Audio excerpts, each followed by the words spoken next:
Paradise Mayor Steve Crowder has returned from a trip to the nation's capital where he testified about the need to better manage our forests. Plus, Caltrans says illegal dumping, that includes human waste, is creating a serious hazard along I-5. And we'll show you how a group of volunteers is working to provide more tiny home options for Chico's homeless. Covering Northern California. You're watching Action News Now. Coverage you can count on. New tonight, Paradise Mayor Steve Crowder traveled to Washington, D.C. this week to speak in front of a House of Representatives subcommittee pushing for legislation that would change forest management on federal land. An Action News Now reporter Bea Barbosa spoke with Mayor Crowder today, and Bea is here in the studio with us now. And so, Bea, the legislation, it actually already passed the House more than a year ago. That's right, Alan. The House passed the Fix Our Forests Act in January of 2025, but it has not come up for a vote in the Senate. The legislation was first proposed after the Los Angeles fires in January of last year. Mayor Crowder was on a panel before the House Subcommittee on Federal Lands yesterday to share the town of Paradise's experience before, during, and after the Camp Fire. He talked about how the Camp Fire started on federal land, where the town was not able to oversee forest management.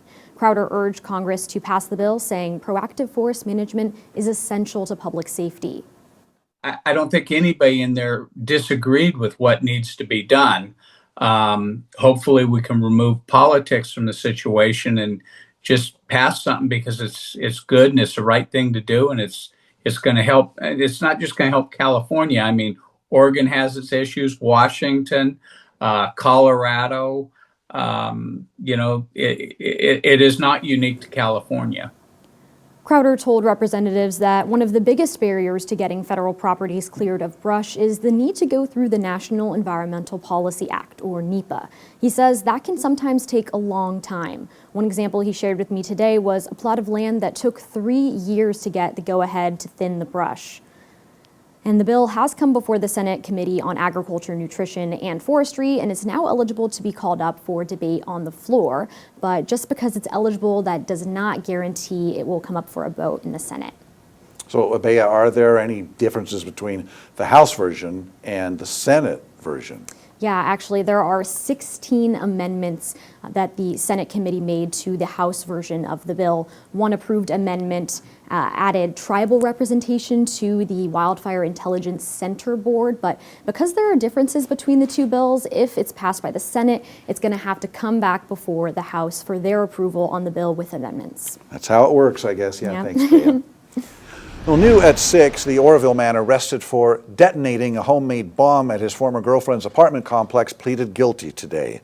Butte County District Attorney Mike Ramsey says David Davis admitted to beating his girlfriend on September 18th last year and throwing a homemade bomb at her days later at the Oroville apartments. Ramsey says Davis also pleaded guilty to felony drug possession. Under new laws, he faces over 9 years in prison. He'll be sentenced February 18th. New at 6, a traffic stop on a Corvette in Magalia led to the driver's arrest on drug charges. Butte County Sheriff's officials say a deputy on patrol made the stop near Rosewood Drive and that a police canine alerted to drugs. They say deputies located more than 16 grams of meth and drug paraphernalia inside. 57-year-old Shane Gibson of Paradise was arrested. He's charged with a felony because of enhanced penalties allowed under Prop 36.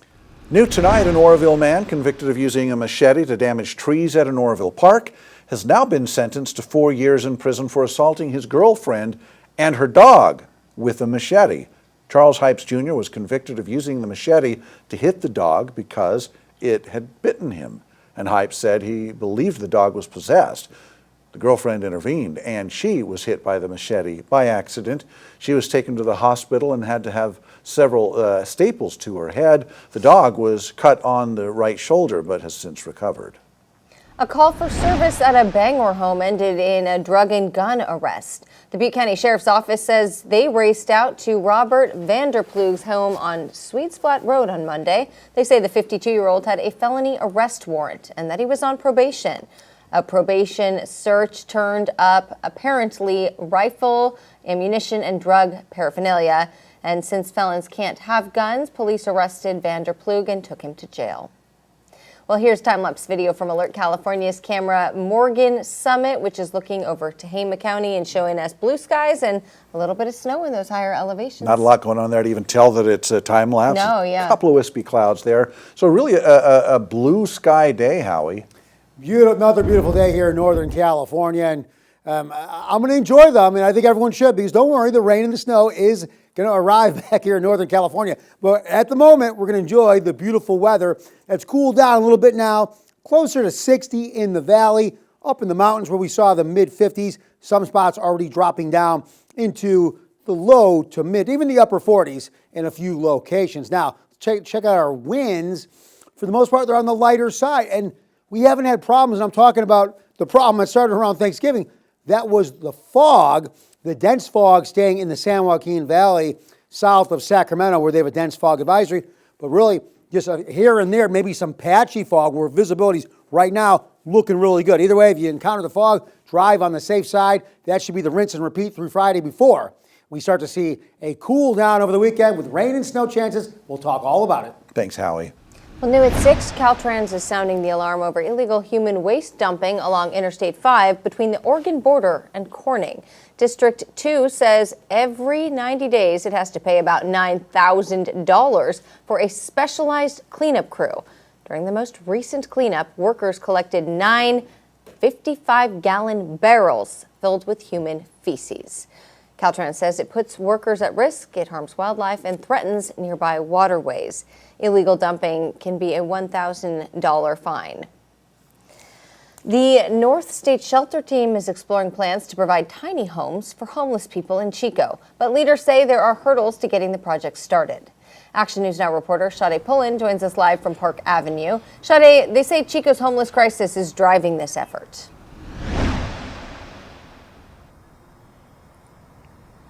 Yes, that's correct, Haley. And I spoke to the president of the North State Shelter Team, who tells me that they need the city's help to help move this project forward.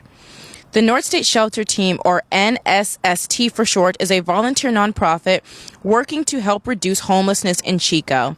The group says it currently has 4 tiny homes sitting empty. The president, Charles Whithoon, says that the city council could help expedite the project under state statute 8689, which allows local governments to bypass certain building, zoning, and health regulations to quickly establish emergency shelters or build housing. Whithoon says the project is needed because many unhoused people have had negative experiences at local shelters and refuse to return back, leading to more public homeless camps. Our tiny homes are about 8 foot by 19 foot, and it's really meant for one person, but it's set up so 2 could live in it if they were friendly or temporary. It has a dinette set that breaks into a bed, and it has a regular bed that's already set up, and curtains, and it has Santa potty inside, and this one has running water to a sink. Whithoon says if the city moves forward with the project, the NSST plans on putting tiny homes at a local church for now, but they can be moved. Whithoon says that statute 86989 will let the city waive some rules like plumbing requirements, PG&E poles, and ADA compliance. NSST has not officially applied for this project yet with the city. Now, Chico City Manager Mark Sorensen says that the city has had multiple discussions with the shelter team and has even offered helping navigate state and federal public health laws. Sorensen also told me that the NST also needs to present more details about where they want the tiny homes and whether a property owner is willing to host the project and under what terms. I reached out to City Council member Addison Winslow and the mayor, Casey Reynolds, who both said that they are supportive of the project, but they would like the shelter team to nail down a specific location before moving forward. Now, Councilmember Tom Overbeck tells me that he's not supportive of this project, citing that there's plenty of available shelter space already in Chico. Now, Whithoon says that if this project is approved, they would like older women to accompany the 4 tiny homes that they have so far, because he says that they are the most vulnerable group at the moment. But he says if this does get approved, they do plan on adding more tiny homes to Chico. Reporting live in Chico, I'm Sade Pullen with Action News Now. All right, thank you, Sade. Whithoon says homeless people avoid available shelter. Some of them do. citing safety concerns, rules, and not being able to stay together with family members or their pets. Some Red Bluff residents woke up to an unexpected sight this morning. People in safety vests digging through their trash. Well, Action News Now reporter Emilio Del Carpio shows us it's all part of a legitimate waste inspection.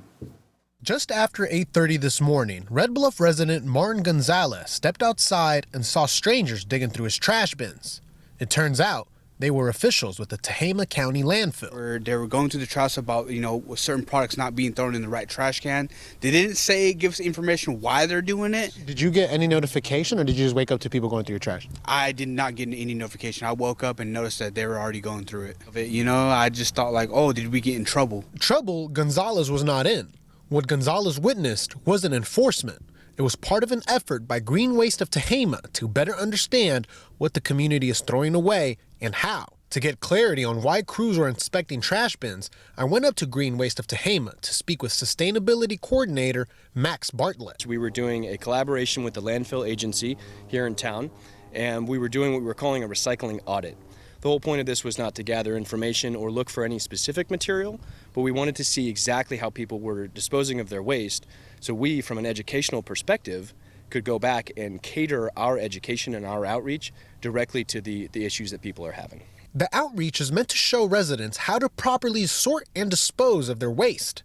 And in Tehama County, that can look different than what many people expect. Recycling rules here aren't the same as in neighboring counties. Pizza boxes, for example, there's a common misconception that they go into the trash because of soiling on them. In Tehama County, pizza boxes go into the recycling. Bartlett says that's possible because the Tehama County landfill relies on workers who hand sort recycled material, allowing them to recover items many other counties can't. In Red Bluff, Emilio Del Carpio, Action News Now. Bartlett says Red Bluff residents can expect landfill crews to return at least once more this year. California's voter-approved redistricting maps jumps a major hurdle after a Supreme Court ruling. Plus, new at 11, Simpson University is expanding, both with record enrollment and a new building set to open on campus. I'm Jesse Angelo, and I'll be taking a closer look at this expansion and what it means for both the university and the community tonight on Action News Now. and the battle over mule deer on Catalina Island. Why some say eradication isn't the best way to handle the invasive species. All next when we return.